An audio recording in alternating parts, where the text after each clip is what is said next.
इस कार्यक्रम के पुण्यार्चक हैं श्रीमती मीना, श्री राजेंद्र सावलकर परिवार, पुत्र चिरंजीवी श्रेयांश राजेंद्र सावलकर, निवासी अमरावती महाराष्ट्र, पुत्री श्रीमती मयूरी, श्री क्षितिज विटालकर, निवासी जर्मनी।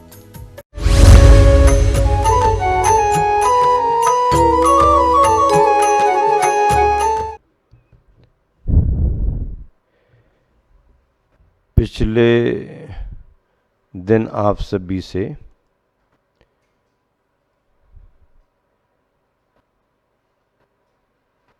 क्षमान्वितम शौर्यम ये बात कही थी। आज का क्रम है त्याग सहितम च वित्तम। वित्त का अर्थ होता है धन। धन व्यक्ति के पुण्य के योग से प्राप्त होता है। पुण्य के योग में व्यक्ति का पुरुषार्थ भी फलता है, और अगर पुण्य का योग कमजोर है तो अत्यधिक पुरुषार्थ करने पर भी काम नहीं बनता। नीतिकार कहते हैं कि लक्ष्मी भाग्यवानों को ही मिलती है और भाग्यवानों के पास ही टिकती है। लक्ष्मी का योग है तो सामने वाला उतना पुरुषार्थ ना भी करे तो भी सहज उसे धन संपत्ति के योग बन जाते हैं। और जब अपना लक्ष्मी का योग नहीं है तो अत्यधिक पुरुषार्थ करने पर भी काम नहीं बनते। लेकिन चर्चा का विषय तो ये है कि पुण्य के योग से अगर लक्ष्मी मिल भी रही है तो फिर उस लक्ष्मी का वह व्यक्ति कैसा उपयोग कर रहा है ये भी देखना पड़ता। उपयोग कर भी पा रहा कि नहीं कर पा रहा ये भी देखना पड़ता है। ऐसे उदाहरण भी देखने में आते हैं कि करोड़पति अरबपति है, पुण्य का योग है, व्यापार फल फूल रहा है, पैतृक भी मिल सकता है, वंशानुगत भी मिल सकता है। लेकिन कई बार ये देखने में आता है कि अपार धन वैभव होने पर भी उसके उपभोग में कारण नहीं बन पा रहा। योग तो बन गया है, लक्ष्मी का है उसके पास संपदा, लेकिन उस संपदा का वह उपभोग नहीं कर पा रहा। क्यों? क्योंकि संपदा का उपभोग करने के लिए भी बहुत सारी अनुकूलताएं चाहिए, बहुत सारे कर्म के शुभ संयोग चाहिए। व्यक्ति करोड़पति है, अरबपति है, पर शरीर ऐसा मिला उसको कि अच्छे से ढंग से भोजन भी नहीं कर पा रहा, खाने योग्य वस्तुएं भी नहीं खा पा रहा। अब पुण्य के योग से मिला तो सब कुछ, लेकिन उसका उपभोग उसके भाग्य में नहीं है। और कोई व्यक्ति ऐसा भी मिलेगा, उपभोग करने की सामर्थ्य उसके पास, लेकिन लक्ष्मी का योग ही नहीं है। कितनी मेहनत करे फलता ही नहीं है, उसका भी काम नहीं बनेगा। इसीलिए संपदा प्राप्त हुई है तो वह किस रूप में खर्च हो रही है ये भी देखना पड़ता है। अगर व्यसन बुराइयों में तुम्हारा पैसा लग रहा है तो आप पाप की ओर, अनर्थ की ओर जा रहे हो।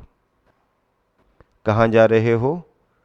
पाप की ओर, अनर्थ की ओर जा रहे, और आपका पैसा व्यर्थ हो गया। लेकिन अगर आपका पैसा सद्कार्यों में लग रहा है,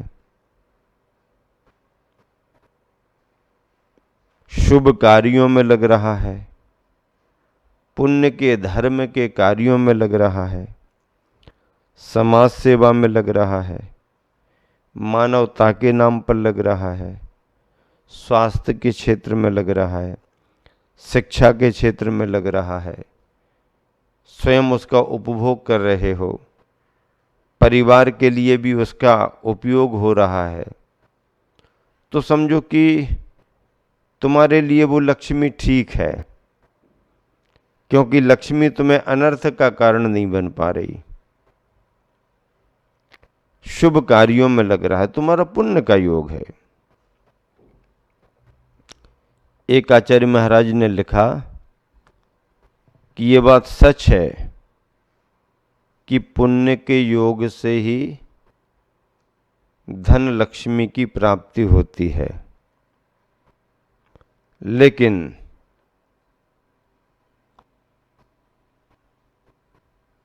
उस धन लक्ष्मी का अच्छे कार्यों में लगना, दान के रूप में लगना, इसके लिए केवल पुण्य का योग नहीं चाहिए। इसके लिए आपने अगर कोई पूर्व भाव में तप त्याग किया होगा तो ही तुम्हारे उस द्रव्य का दान हो पाएगा, तो ही तुम्हारा वह द्रव्य सदुपयोग में लग पाएगा। और अगर आपने पूर्व भाव में दान पुण्य नहीं किया, तप त्याग नहीं किया, तो वर्तमान में पाया गया द्रव्य पैसा अच्छे कार्यों में नहीं लग सकता, अच्छे कार्यों में नहीं लग सकता। पैसा अच्छे कार्यों में लगे, इसके लिए पूर्व भाव में किया गया तप त्याग का संस्कार जरूरी है। एक बात और लिखी गई कि देने वाले दातार के लिए समय और परिस्थिति के अनुसार कुछ परेशानी भी आ जाए, सब समय एक सा नहीं रहता। अगर धन का अभाव भी हो गया और अगर जरूरत है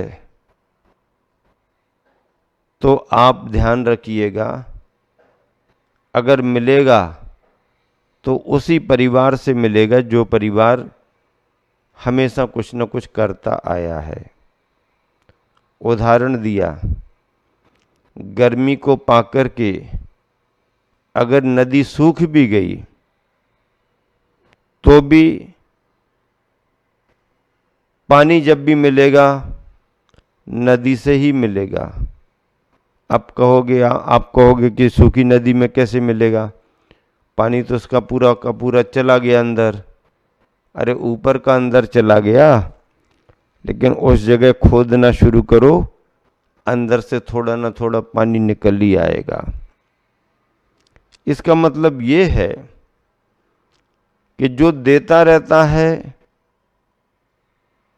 उसके देने के संस्कार बने ही रहेंगे,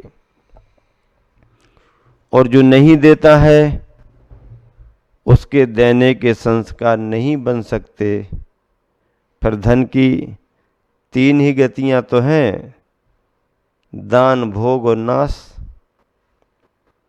या तो आप अपने द्रव्य का अच्छे कार्यों में दान कर दो,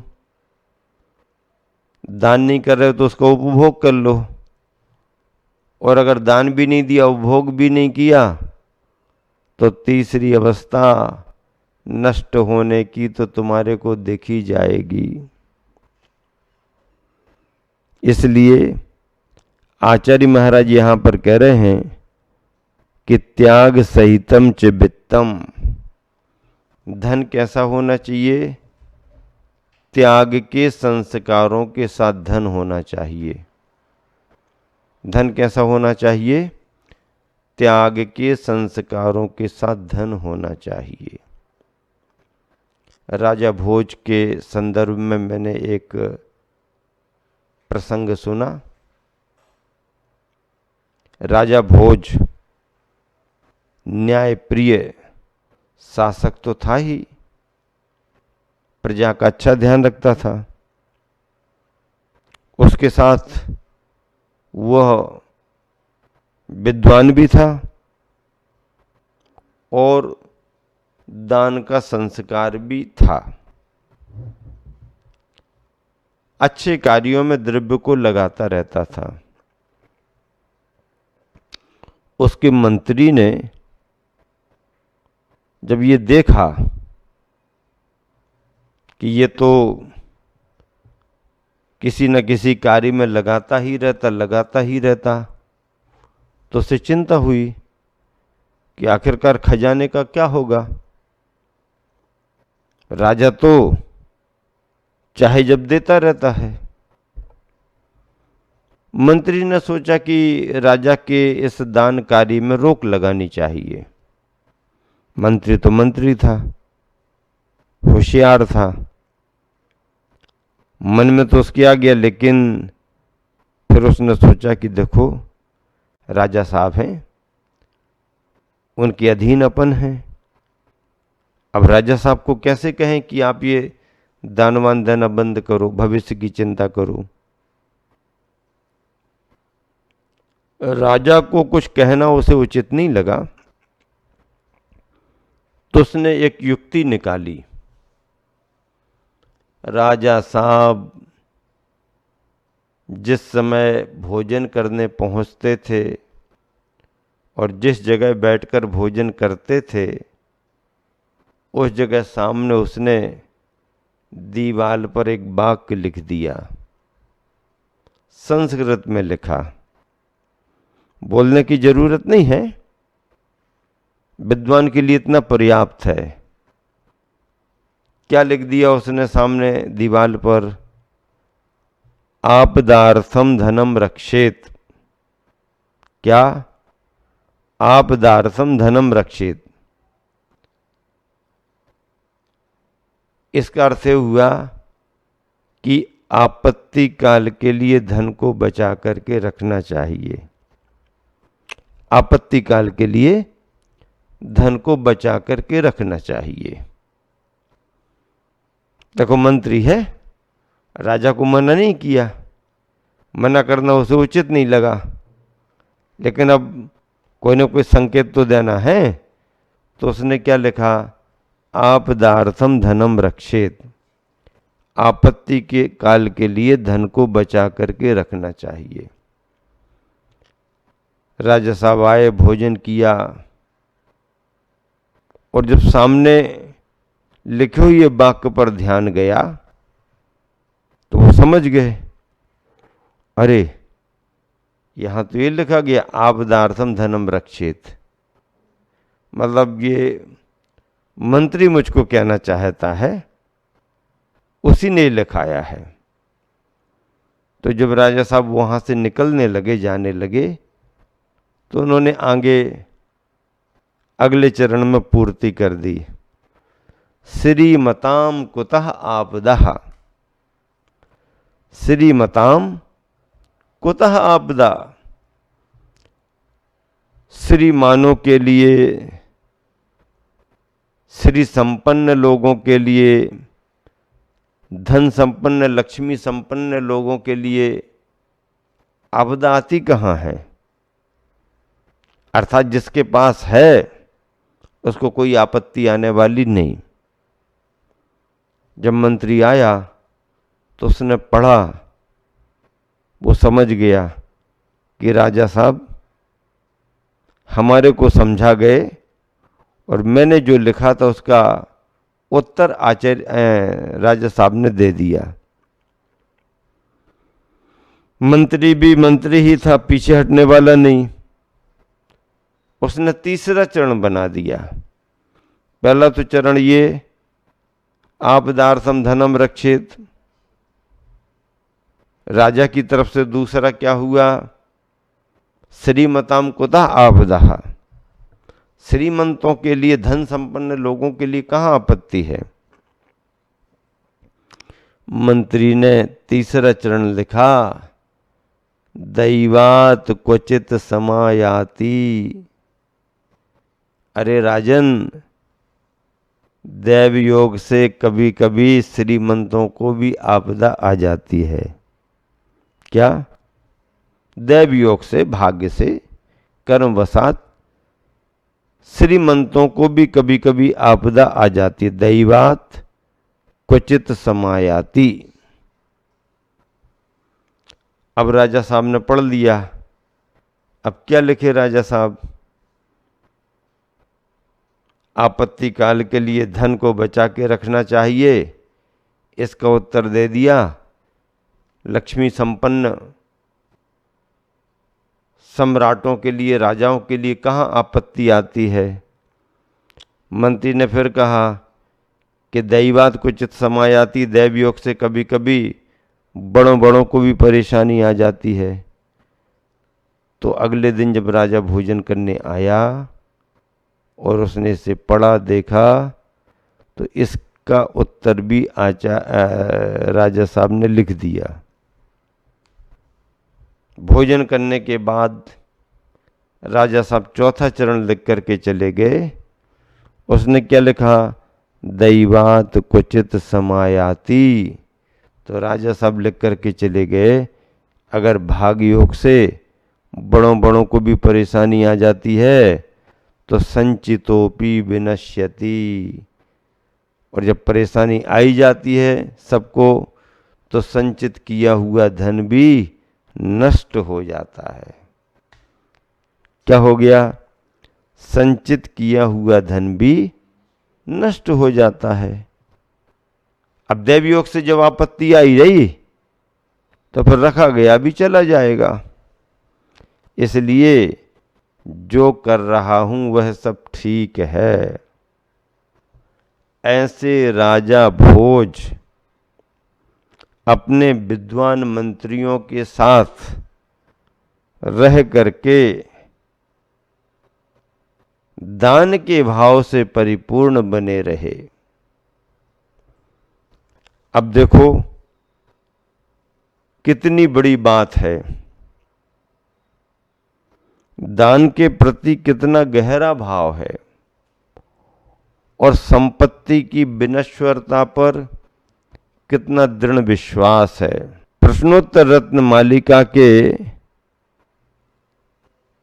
27वें श्लोक में जो चल रहा है, तीसरा चरण त्याग सहितम च वित्तम। पहला दानम प्रियवाक सहितम, दूसरा ज्ञान मगर्भम, तीसरा क्षमान वितम शौर्यम, और तीसरे चरण में चौथा बिंदु है त्याग सहितम च वित्तम। त्याग के साथ धन संपत्ति होनी चाहिए, संपत्ति त्याग में लगनी चाहिए। दुर्लभ में चतुर्भद्रम, ये चार भद्र बहुत दुर्लभ हैं। बड़े यत्न से, बड़ी मुश्किल से, दुर्लभता से प्राप्त होते हैं।